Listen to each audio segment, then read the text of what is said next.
नमस्कार दोस्तों, स्वागत है आपका मेरे चैनल पे। दोस्तों, जैसा कि आप जानते हैं कि फ्रांस से बनकर राफेल फाइटर जेट इंडिया आ रहे हैं और अगले साल तक ये सारे फाइटर जेट हमें मिल जाएंगे। लेकिन दोस्तों, क्या आपने मेड इन इंडिया राफेल के बारे में सोचा है? और अब ये भी दोस्तों सच हो सकता है, क्योंकि फ्रांस इंडिया के अंदर बड़ी इन्वेस्टमेंट करने की सोच रहा है।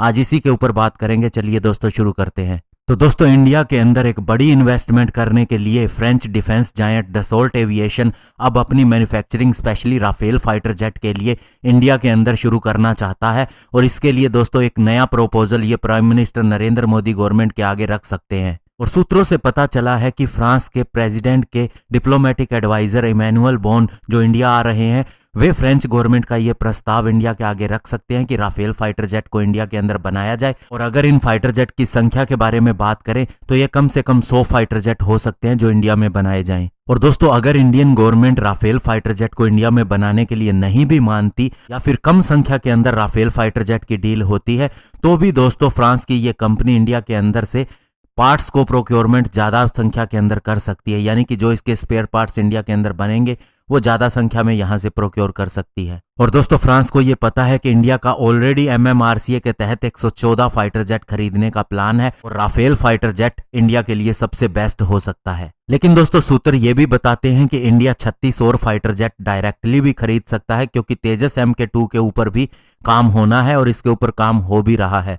लेकिन अक्टूबर 2020 में हमारे इंडियन एयरफोर्स के चीफ मार्शल RKS भदौरिया ने कहा था पहली बार कि इंडिया और फाइटर जेट को खरीद सकता है, लेकिन यह डिसीजन तब लिया जाएगा जब 36 फाइटर जेट हमें मिल जाएंगे। और दोस्तों, पहले भी कई मौकों पे फ्रांस इंडिया को यह कह चुका है कि अगर ज्यादा संख्या के अंदर राफेल फाइटर जेट का ऑर्डर मिलता है तो इसे इंडिया के अंदर बनाया जा सकता है। और सूत्र ये भी बताते हैं कि डसोल्ट एविएशन ऑलरेडी एक तीसरा हैंगर नागपुर के अंदर बनाने जा रहा है। ये एक जॉइंट वेंचर है अनिल अंबानी की रिलायंस डिफेंस के साथ में। और ऐसे टोटल 5 हैंगर बनाने का आइडिया है इसके पीछे। और साथ ही डसोल्ट एविएशन ऑलरेडी इंडिया से इंजन के डोर और कैनोपी खरीद रहा है, जो कि इंडिया के अंदर ही बनते हैं। और दोस्तों, 11 जून 2019 को एक रिपोर्ट आई थी जिसमें कहा गया था कि डसोल्ट एविएशन इंडिया के अंदर राफेल फाइटर जेट की फैसिलिटी जो बनाई गई है उसके अंदर इसके कई पार्ट्स मैन्युफैक्चर कर सकता है, और ये ओरिजिनल प्लान के अंदर शामिल नहीं था। और दोस्तों, आपको बता दें कि नागपुर के अंदर जो डसोल्ट रिलायंस एरोस्पेस लिमिटेड है,